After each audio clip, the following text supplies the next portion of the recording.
Yo, what's up guys, this is Yusuf here from TECHDROIDS and welcome back to a brand new video on the channel. And in this video I'm going to be telling you guys why not to buy the iPhone 8 or the 8 Plus. And especially if you have the 7 or 7 Plus, or if you're considering an upgrade in the market, this is the video for you. So in this video I'm going to be clearing all your doubts, telling you all the similarities and all the differences, and is the differences significant enough to shell out that extra money. So with that being said, let's get started. Now the 8 and 8 Plus are not a significant upgrade from the last generation of iPhones, that are the iPhone 7 and 7 Plus. But if you're on an older phone, 6, 6S or 5, 5S or any other Android phone and you want a first iPhone, or you're just looking for an iPhone in the market, the 8 or 8 Plus could be an upgrade. Until and unless you're not using the 7 and 7 Plus, these can be the phones for you. And also the 7 and 7 Plus, though they are a year old, they are a pretty good option right now in 2017, as they do everything they do really well and they don't cost as much, because with the new releases their pricing has kind of come down. Both the generations, the iPhone 7 and the iPhone 8, have IP67 water resistant, so no IP68. Now, not a deal breaker, still water resistant, but you won't be getting it as effective as on the other phones such as Samsung, LG and some other phones that have IP68. Next up, you have the same front cameras, though Apple claims that the software and the new filter lighting kind of thing is better on the iPhone 8. It's still the same spec and the same camera. Until and unless they show some proof that it is a better camera, they're pretty much the same cameras on paper. Next up, the display. In terms of resolution and size, they're both the same, and there's this new True Tone technology, which is not a lot different from Night Shift. It just changes the intensity and color temperature of the displays according to what the ambience of the room or the environment of the room is. So if you're in a dark room, it kind of gets the color temperature to be more brighter and stuff.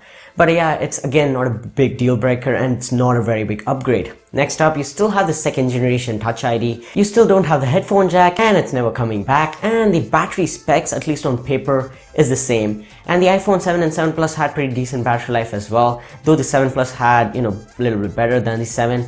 The iPhone 8 and 8 Plus should be really similar. Though it's a new battery on the iPhone 8 and 8 Plus, so if you were to compare two new iPhone 7, 7 Plus to the 8 and 8 Plus, they'd be pretty much the same thing. But yeah, if you're already using the iPhone 7 Plus for a year or so, then the iPhone 8 might be better.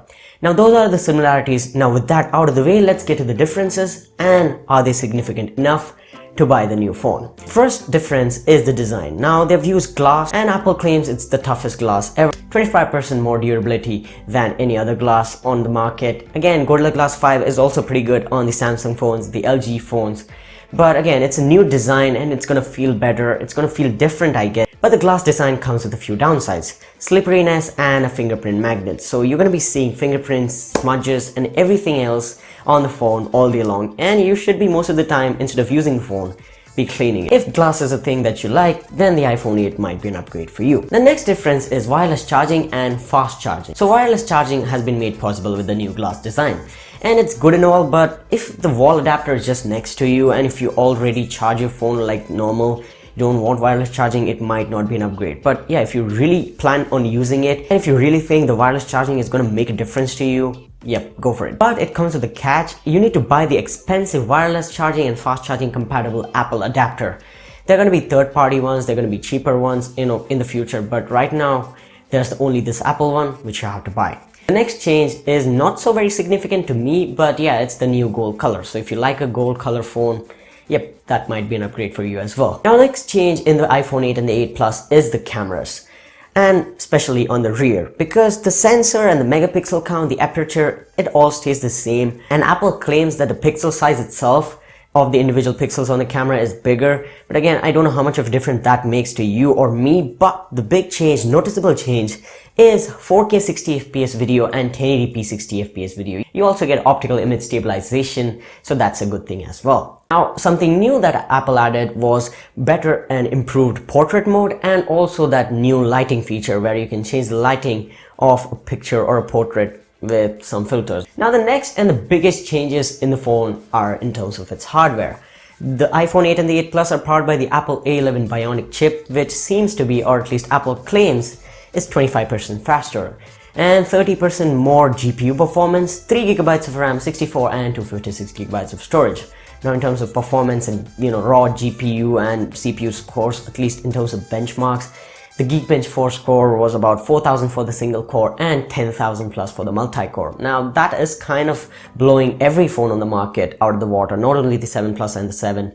So yeah, if performance is your thing, you can get it. But the iPhone 7 and 7 Plus, I don't think there's anything in the market or on the App Store that can slow down the iPhone 7 and 7 Plus, but it might make a difference in terms of the long-term use. So maybe a year or two down the line, the iPhone 7 and 7 Plus may be a little slower, and the iPhone 8 and the 8 Plus maybe a little faster. But again, maybe something new has also come out from Apple, down the line. So you might be upgrading to that instead of looking at the 8 and 8 Plus. So yep, that's also not a big difference if you look at it in that way. Now guys, with all the changes, differences, similarities out of the way, is it worth the upgrade? And according to me, a yes or a no, because if you're on a 6 or a 6S or older, or if you're just planning to get a new iPhone, your first iPhone coming from Android phone, the iPhone 8 and 8 Plus will be upgrade for you. But if you are on a 7 or a 7 Plus, nope, it's not an upgrade. Don't get it. If you want 4K 60 FPS and that 1080p to 40 FPS, maybe that glass design, fast charging, wireless charging, if all the changes make a difference to you, then it's worth it. But according to me, no. But if the changes I talked about make a difference to you, surely go for the iPhone 8 and the 8 Plus. That's been it for this video, guys. Thanks for watching. Drop this video a big thumbs up. Let me know in the comments down below, are the changes making a difference to you? Are they significant enough for that extra money? And the pricing of the iPhone 8 and 8 Plus, again, $699 and $799, so $30 and $50 respectively expensive than the last generation phones. So pricing might change, you might get a good deal, but again, is the 8 and the 8 Plus worth upgrading right now? Let me know in the comments down below, and I'll catch you guys in the next one. Peace.